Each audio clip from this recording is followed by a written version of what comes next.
The other thing is that fasting in the context of Christianity, fasting is really important, but it has to be important in balance. Mhm. One of the reasons that the church year, the liturgical year, is so important is that if you don't have a method for balancing out when you feast and when you fast, then you have a tendency to do a Christianity that's only ever one or the other. Okay. And that's part of the danger, right? When people talk about, say, the Puritans, one of the knocks on the Puritans is it feels like they're always fasting, right? They're always Right. in that mode. Right. And some of And our I mean, knocks. in paintings, their faces basically show that, right? It's like this Yeah, is not. yeah. Keep going. Yeah. The other thing is that some Christianity is the knock against this is too licentious, right? It's you don't tell yourself no enough. Right. So Right. you're eating everything. Yeah. Well, and everything goes, right? Whatever is fine. Yeah. And the church calendar lets you say, no, these times are for feasting. You are not allowed to fast, like at Easter.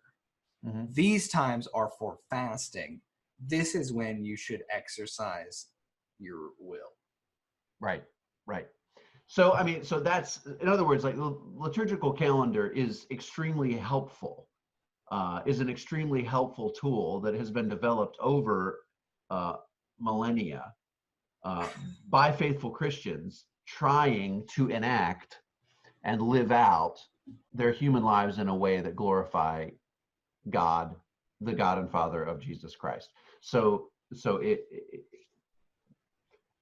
I just want to be careful because I mean it's not that we think that if you don't live by the liturgical year you're automatically horrible, right? Or that it would be impossible to follow Christ without the liturgical year. Not what we mean to say. I mean, Paul says, hey, some people think that some days are holy and other days aren't. And, the big deal is don't cause divisions by arguing about those things. Sure. I mean, the kingdom of God is not a matter of eating and drinking, right? But of other better things, right? I'm paraphrasing.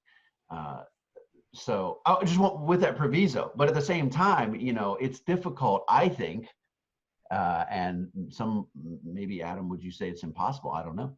To be a Christian today who is at all aware of what other Christians in other times and places have done to follow Jesus. I mean, if you're aware of the way other people have really followed Jesus, you can't just say, hey, well, the liturgical year, liturgical season's not really my thing. I mean, it's a, are you better than our fathers and mothers in the faith? For me, I'm not willing to take that step. I want to step in line with those who went before me, who did, actively fast at some times and feast at other times. And not only that, not just for their personal gain, but for the communal fellowshipping with one another as for instance, on Ash Wednesday, right? I know that Adam is going to do certain things and not do certain other things, right? And that will inevitably set him apart from other people who are not believers or who don't practice, right? And so it builds fellowship, right? If you're a Christian and you feel like you don't have a lot of friends, well, if we all feel that way from time to time. But the truth is, if you're doing the liturgical calendar and fasting when other people fast and feasting when other people feast, like you're part of a huge freaking party. Or as a case may be, not a huge freaking not party. But the point is, we're not in this alone, and we don't get to decide what the faith is or how to practice it without seriously considering what other people have done before us. In fact, who we have received the faith from, how they did it. So that's exactly right. There's this verse in Proverbs 22. Proverbs, right? And in the context of the Bible, Proverbs is they're not laws, they're wisdom, right? And it's not ironclad, but it is the best way to live. Mm-hmm. Proverbs 22 says, "Do not move ancient landmarks your fathers have set." Oh, okay, yeah. Right.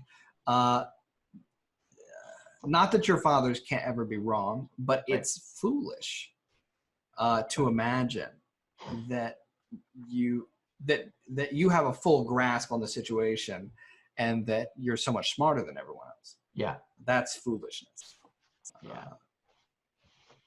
And so, like, listen, yeah, if the whole church has done X thing, then you need a really, really good reason to depart from it. Yeah.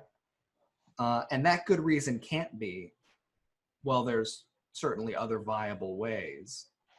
There could be other viable ways, but this is how our family has always done it. Yeah.